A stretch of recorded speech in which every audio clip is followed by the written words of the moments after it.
Welcome to CBSE words. तो हम पढ़ रहे थे ग्रेड 7 मैथ्स का 5th चैप्टर और इस चैप्टर की 4 वीडियोस अपलोड हो चुकी है। अगर आपने नहीं देखा तो description as well as comment section में आपको प्लेलिस्ट का लिंक मिल जाएगा, वहां से देख सकते हो। आज का हमारा टॉपिक है 5.5 ट्रांसवर्सल्स। हमने ये तो देख लिया जब दो लाइन एक दूसरे को इंटरसेक्ट करती है अलग अलग तरीके से तब क्या होता है। तो जैसे एक लाइन ये है, दूसरी लाइन ये है, जब इंटरसेक्ट करती है तो यहाँ पर जहाँ पर इंटरसेक्शन हो रहा है वहाँ पर 1 2 3 4 एंगल्स बनते हैं। उन एंगल्स का आपस में क्या रिलेशन है ये भी हमने देख लिया। अगल बगल वाले लीनियर पेयर बनाएंगे, वहीं दो पेयर वर्टिकली अपोजिट एंगल्स का बनेगा जो कि आपस में इक्वल होते हैं। अब लाइन अलग अलग तरीके से इंटरसेक्ट कर सकती है, उस केस में अलग अलग एंगल्स बनेगा। जैसे एक लाइन मैंने ये ड्रॉ कर दी, दूसरी लाइन बिल्कुल ऐसे अगर मैं ड्रॉ कर दूँ तो इस केस में जो इंटरसेक्शन हो रहा है वहाँ पर हर जगह 90 डिग्री का एंगल बनना है। ऐसा हो सकता है कि लाइन दूसरी तरह इंटरसेक्ट करे, ऐसे तिरछे चली जाए, तो उस केस में जो एंगल है वो चेंज हो जाएगा। तो ये चीज़ें तो ऑलरेडी हमने देख लिया था। चलिए एक्सप्लोर करते हैं क्या हो जब एक लाइन इंटरसेक्ट करे दो अलग अलग लाइंस को। अब जैसे यहाँ पर ये एक लाइन है, इसका नाम है L, ये एक दूसरी लाइन है, इसका नाम है M। इन दोनों को इंटरसेक्ट करते हुए अगर एक और लाइन हम ऐसे ड्रॉ कर दें, इसका नाम चलो हमने T रख दिया, तो इस केस में क्या होगा। इन figure 5.14 line T intersects line L and M, T is called a transversal. अब फिगर में आप देख सकते हो जो लाइन T है जिसको मैंने ग्रीन कलर से हाईलाइट किया है वो लाइन L और M दोनों को इंटरसेक्ट कर रही है, तो T को हम कहेंगे ट्रांसवर्सल। बेसिकली ट्रांसवर्सल एक ऐसी लाइन होती है जो दो या दो ज़्यादा लाइन को इंटरसेक्ट करती है। तो जो लाइन T है वो लाइन L को यहाँ पर इंटरसेक्ट कर रही है और लाइन M को यहाँ पर इंटरसेक्ट कर रही है, तो दो लाइन को इंटरसेक्ट कर रही है, इसीलिए T को हम ट्रांसवर्सल कहेंगे। अब जैसे एक लाइन मैंने ये ड्रॉ कर दी और एक लाइन ये है, एक थर्ड लाइन मैं ऐसे ड्रॉ कर देता हूँ, तो अब बताओ कौन सी लाइन ट्रांसवर्सल है। तो आप देख सकते हो ये जो ब्लैक वाली लाइन है वो एक लाइन को यहाँ पर इंटरसेक्ट कर रही है और एक दूसरी लाइन इसको भी इंटरसेक्ट कर रही है। तो ये दो लाइन को इंटरसेक्ट कर रही है, मतलब दो से ज़्यादा भी हो सकती है लेकिन कम से कम दो लाइन को इंटरसेक्ट करना चाहिए, तो उसको हम ट्रांसवर्सल कहेंगे। मतलब ये ब्लैक वाली जो लाइन है वो ट्रांसवर्सल है। Notice that 8 angles are form when a line crosses a pair of lines. अब यहाँ पर आप नोटिस करो कि 8 एंगल्स बनते हैं जब कोई लाइन क्रॉस करती है पेयर ऑफ लाइन्स को, यानी दो लाइन को क्रॉस करती है कोई एक लाइन, तो वहाँ पर 8 एंगल्स बनते हैं। 4 एंगल्स यहाँ पर बनेगा, 4 एंगल यहाँ पर। Is it possible for all the 8 angles to have different measurements? Why not?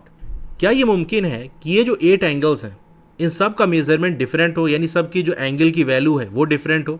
क्या ऐसा हो सकता है? तो ये चीज़ तो आप पढ़ के आ रहे हो कि जो वर्टिकली अपोजिट एंगल्स हैं वो इक्वल होते हैं।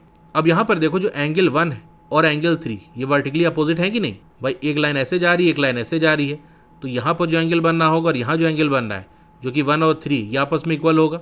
इसी तरह से एंगल 2 और 4 ये वर्टिकली अपोजिट है तो ये आपस में इक्वल होगा। 5 और 7 आपस में इक्वल होगा वर्टिकली अपोजिट।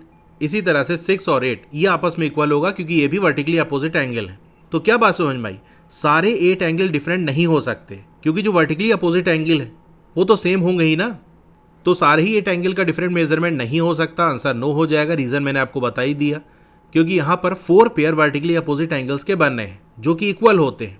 1 और 3, 2 और 4, 5, 7, 6 और 8, मतलब जो 4 एंगल्स हैं वही डिफरेंट हो सकते हैं, उससे ज़्यादा नहीं, क्योंकि हर एक एंगल का एक वर्टिकली अपोजिट एंगल भी है जो कि उसके इक्वल होगा। तो 4 का डबल 8 हो गया, तो इस तरह से टोटल 8 एंगल्स हो गए जहाँ पर हर दो एंगल आपस में इक्वल है। What about 5 different angles? 5 different angle की बात करें तो 6, 5, 4, 3 एंड 2। 6 ये है, 5 ये है, 4, 3, 2। अब यहाँ देख सकते हो 4 और 2 ये तो वर्टिकली अपोजिट एंगल है तो ये तो इक्वल होगा। तो 5 डिफरेंट एंगल भी पॉसिबल नहीं है, सारे भी नहीं हो सकते, 5 भी नहीं हो सकते। जैसे मैंने बताया एग्जैक्टली 4 ही हो सकते हैं, उससे ज़्यादा नहीं, क्योंकि यहाँ पर 4 और 2 वर्टिकली अपोजिट है तो ये डिफरेंट तो होगा नहीं। In figure 5.14 since angle 1 and 3 are vertically opposite angles they are equal, यही मैंने आपको बताया। Are there other pairs of vertically opposite angle, ये मैंने आपको बता ही दिया। We can see that there are a total of 4 pairs of vertically opposite angles, चारों पेयर मैंने आपको यहाँ लिख के दिखा दिया। And in each pair the angles are equal to each other, her pair में जो एंगल्स हैं वो एक दूसरे के इक्वल हैं। दस when a transversal intersect 2 lines it forms 8 angles with a maximum of 4 distinct angle measures. तो जब एक ट्रांसवर्सल इंटरसेक्ट करता है दो लाइन को तो बनते तो 8 एंगल्स हैं, लेकिन उसमें से मैक्सिमम अलग अलग जो एंगल हो सकते हैं वो 4 है। मतलब होने को तो सारे इक्वल हो सकते हैं। जैसे हमने देखा था कि अगर दो लाइन परपेंडिकुलर एक दूसरे को इंटरसेक्ट करे तो वहाँ पर हर जगह 90 डिग्री बनता है। जैसे एक लाइन ये है और एक लाइन ये है, अगर ये 90 डिग्री है तो उसके बगल वाला मिला के लीनियर पेयर बनाएगा, मतलब 90 प्लस ये जो एंगल होगा x मान लेते हैं, ये इक्वल होना चाहिए 180 के। तो मतलब x भी 90 होगा, तभी 90 + 90 180 होगा, तो ये भी 90 हो जाएगा। अब इसके वर्टिकली अपोजिट ये है तो ये भी 90 हो जाएगा, इसके वर्टिकली अपोजिट ये है तो ये भी 90 हो जाएगा। मतलब उस केस में चारों जो एंगल है वो आपस में इक्वल है। इसी तरह से अगर यही लाइन नीचे जाके एक और लाइन को इंटरसेक्ट करती है, यहाँ भी 90 डिग्री बनता है, तो उस केस में सारे एंगल इक्वल हो सकते हैं। लेकिन यहाँ पर बात हो रही ज़्यादा से ज़्यादा कितने डिफरेंट एंगल हो सकते हैं। तो वैसे तो सारे इक्वल हो सकते हैं, लेकिन अगर डिफरेंट हम चाहते हैं तो ज़्यादा से ज़्यादा 4 ही डिफरेंट एंगल हो सकते हैं। 5.6 corresponding angles. In figure 5.14 we notice that the transversal T forms 2 set of angles. तो ऊपर हमने देखा कि 2 सेट ऑफ एंगल्स हमको मिल रहे हैं, one with L and another with M। तो देखो एक सेट जो आपको 4 एंगल्स का मिल रहा है वो L वाली लाइन पे मिल रहा है, मतलब T और L को मिला के मिल रहा है। दूसरा यहाँ पर जो सेट आपको मिल रहा है 4 एंगल्स का, वो लाइन M और T को मिला के मिल रहा है, मतलब जहाँ ये इंटरसेक्ट कर रहे हैं वहाँ पर। There are angles in the first set that correspond to angles in the second set based on their position. First set में ऐसे एंगल्स हैं जो कि कॉरस्पॉन्डिंग है उन एंगल्स के जो कि सेकेंड सेट में है, उनकी पोजीशन के बेसिस पे। अब इसका मतलब क्या, चलिए बताता हूँ मैं आपको। अब ये फर्स्ट सेट है एंगल का और ये सेकेंड सेट है, तो इन दोनों सेट में आपको कॉरस्पॉन्डिंग एंगल्स मिल जाएंगे। कॉरस्पॉन्डिंग मतलब वही वाले पोजीशन के बेसिस पे, मतलब एक सेट में कोई एंगल जिस पोजीशन पे है ठीक उसी पोजीशन पे दूसरे सेट में भी आपको एंगल मिल जाएगा। फॉर एग्जाम्पल ये जो एंगल 1 है इसकी पोजीशन अगर मैं आपसे पूछूं कि एंगल 1 है कहाँ, तो आप क्या बताओगे? आप ये कहोगे ये जो ट्रांसवर्सल है ना उसके लेफ्ट साइड में है। दूसरी बात, जिस लाइन को ये इंटरसेक्ट कर रहा है लाइन L उसके ऊपर है, मतलब इसकी पहचान क्या होगी, एंगल 1 कहाँ पर है, ट्रांसवर्सल के लेफ्ट में है, और जिस लाइन को इंटरसेक्ट कर रहा है उसके अपवर्ड है, ऊपर है। अब ये दूसरा सेट में देखो, ट्रांसवर्सल के लेफ्ट में कौन कौन सा एंगल है, ये T वाला ट्रांसवर्सल है, लेफ्ट में एंगल 5 है और 8 है।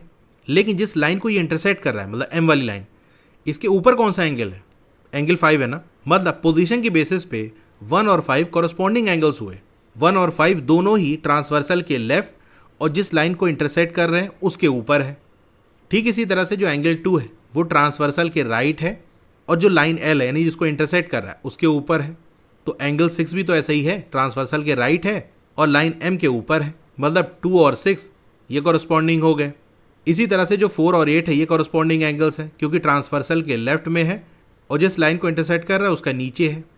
इसी तरह 3 और 7 भी कॉरस्पॉन्डिंग एंगल्स हो गए। तो यही बात कह रहा है कि ऐसे एंगल्स हैं फर्स्ट सेट के अंदर जो कि कॉरस्पॉन्ड कर रहे हैं एंगल्स सेकेंड सेट में बेस्ड ऑन दियर पोजीशन। तो जैसे मैंने आपको बताया ना कि 1 और 5 ये क्या है, कॉरस्पॉन्डिंग एंगल्स हैं।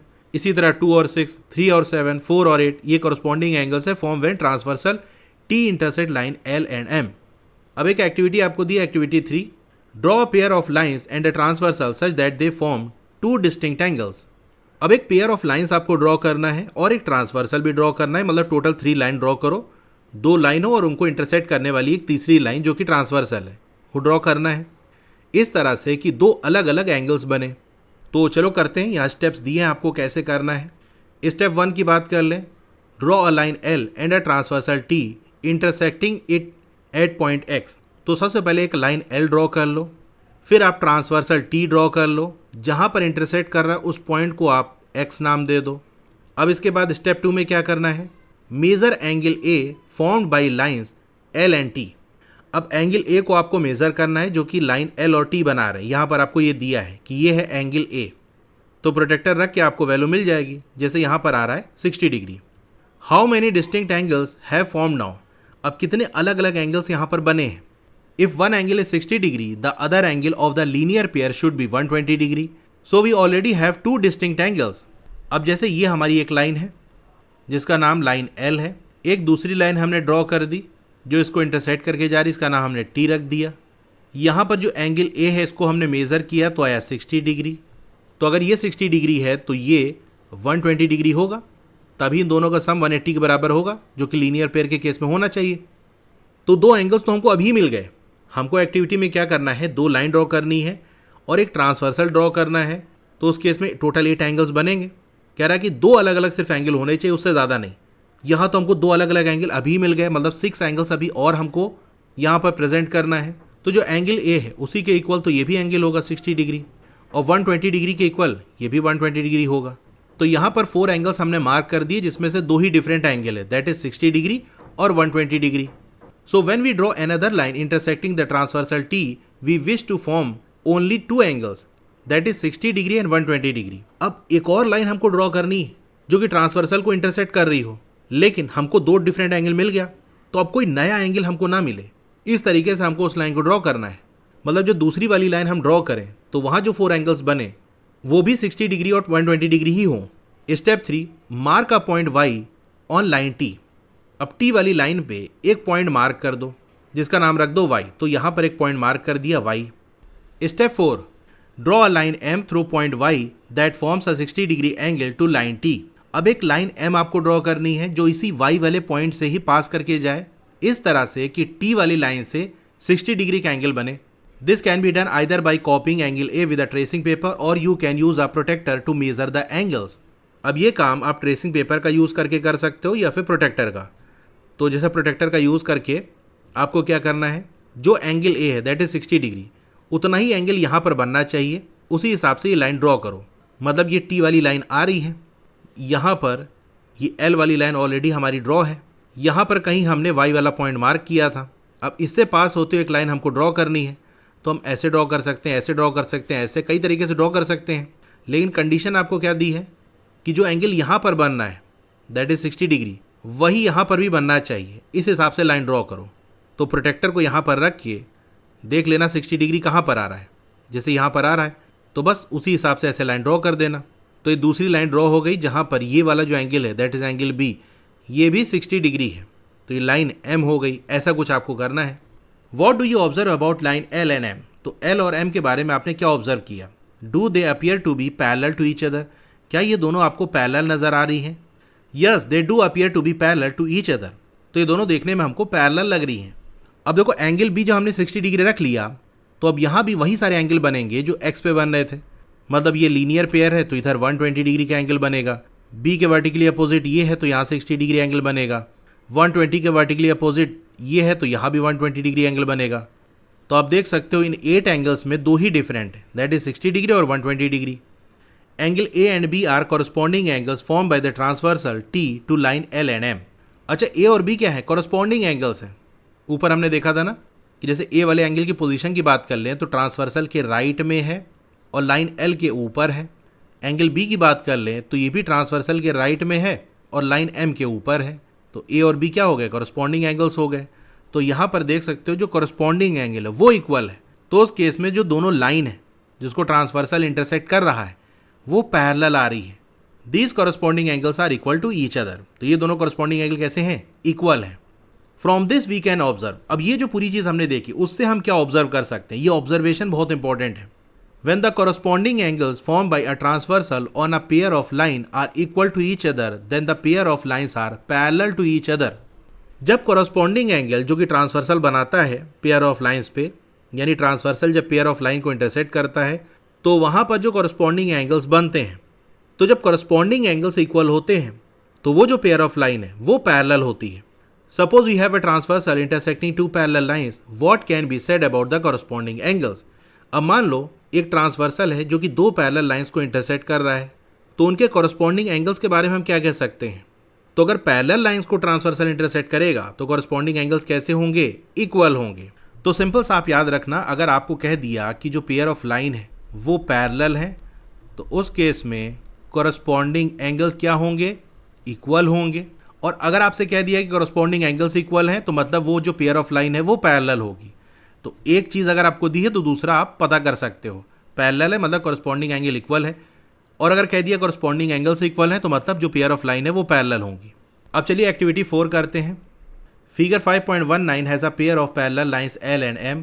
What is the notation used in the figure to indicate they are parallel? तो नीचे जो फिगर दी है वहाँ पर पेयर ऑफ पैरेलल लाइंस आपको दी है, लाइन L और लाइन M। अच्छा, यहाँ पर नोटेशन क्या यूज़ किया है? तो ये चीज़ ऊपर अभी आपने पढ़ी है कि पैरेलल लाइन को हम कैसे शो करते हैं। जैसे एक लाइन ये है, दूसरी लाइन ये है, अगर ये पैरेलल है तो उसके लिए हम एरो का निशान लगाते हैं। जैसे ये हमने लगा दिया तो एरो देख के आइडिया लग जाएगा ये दोनों पैरेलल है। तो यही चीज़ देखो यहाँ पर एरो लगी हुई है, मतलब ये दोनों लाइन पैरेलल है, ये हमको दिया हुआ है। Line T is the transversal across these 2 lines. अब जो T वाली लाइन है ये ट्रांसवर्सल है। Angle A and B are corresponding angles. A और B कॉरस्पॉन्डिंग एंगल्स हैं। ये रहा A और B। Take a tracing paper and trace angle A on it. अब एक ट्रेसिंग पेपर लो, उस पर एंगल ए को ट्रेस कर लो। Now place this tracing paper over angle B and C if the angles align exactly. तो अपनी book के ऊपर ऐसे ट्रेसिंग पेपर रख लेना, फिर जो एंगल ए है इसको आप मार्क कर लेना। उठा के जब आप नीचे रखोगे देखोगे एकदम जो आपने ड्रॉ किया था वो फिट आ जाएगा। You will observe that the angles match. तो आप देखोगे एंगल मैच कर गए, मतलब ए और बी इक्वल है। Check the other corresponding angles in the figure using a protractor. अब इसी तरह प्रोटेक्टर का यूज़ करके और भी जो कॉरस्पॉन्डिंग एंगल्स है उसको चेक करो। तो चेक करने पर आपको ये पता चलेगा कि सारे ही जो कॉरस्पॉन्डिंग एंगल्स हैं वो एक दूसरे के इक्वल हैं। कब इक्वल होंगे? जब वो लाइंस जिनको ट्रांसवर्सल इंटरसेक्ट कर रहा है वो आपस में पैरेलल हो तो। corresponding angles formed by a transversal intersecting a pair of parallel lines are always equal to each other। तो ये चीज़ आपको याद रखनी है कि corresponding angles इक्वल होते हैं जब कोई transversal pair of parallel line को इंटरसेक्ट करता है तो। Activity 5 in figure 5.20 draw transversal T to the line L and M such that one pair of corresponding angles is equal.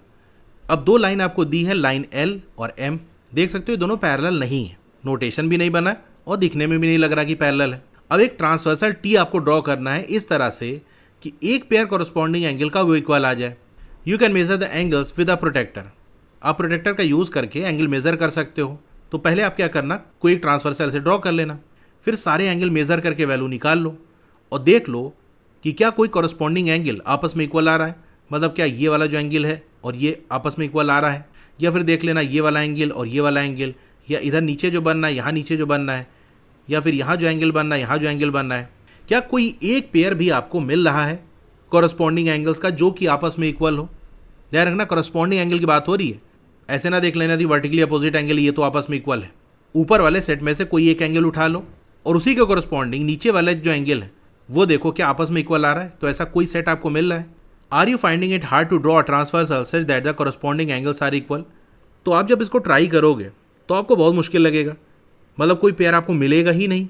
तो ऐसा पेयर आपको क्यों नहीं मिल रहा, उसका रीज़न ये है, when a pair of lines are not parallel to each other the corresponding angles formed by a transversal can never be equal to each other. तो ऐसा इसलिए हो रहा है कि आपको एक भी कॉरस्पॉन्डिंग एंगल इक्वल नहीं मिल रहा है क्योंकि जो लाइन हमको दी है दोनों वो पैरेलल नहीं है। तो जब पेयर ऑफ लाइन पैरेलल नहीं होती तो वहाँ पर जो कॉरस्पॉन्डिंग एंगल्स हैं जो कि ट्रांसवर्सल बनाता है वो कभी भी एक दूसरे के इक्वल नहीं हो सकते, एक भी पेयर आपको नहीं मिलेगा। तो यहाँ से दो चीज़ें हमने समझ ली कि अगर लाइन पैरेलल है तो सारे ही जो कॉरस्पॉन्डिंग एंगल्स हैं वो इक्वल होंगे, और वहीं लाइन अगर पैरेलल नहीं है तो कोई एक भी पेयर कॉरस्पॉन्डिंग एंगल का वो इक्वल नहीं होगा। तो आज का ये टॉपिक यहाँ पर एंड होता है। आपको वीडियो कैसी लगी कमेंट करके ज़रूर बताइए, अच्छी लगी हो तो लाइक करिए, और अगर अभी तक आपने चैनल को सब्सक्राइब नहीं किया है तो ज़रूर से सब्सक्राइब कर लो। उसके बगल में एक बेल का आइकन होगा, उसको दबा के ऑल पे क्लिक कर देना। तो इससे ये होगा कि जब भी नई वीडियो आएगी आपको मैसेज आ जाएगा। मैंने एक नया चैनल भी बनाया स्पेशली फॉर क्लास 7, उसको भी सब्सक्राइब कर लो, और मेरा जो व्हाट्सएप चैनल है क्लास 7 का उसको भी ज्वाइन कर लो। डिस्क्रिप्शन में मैंने लिंक दे दिया है।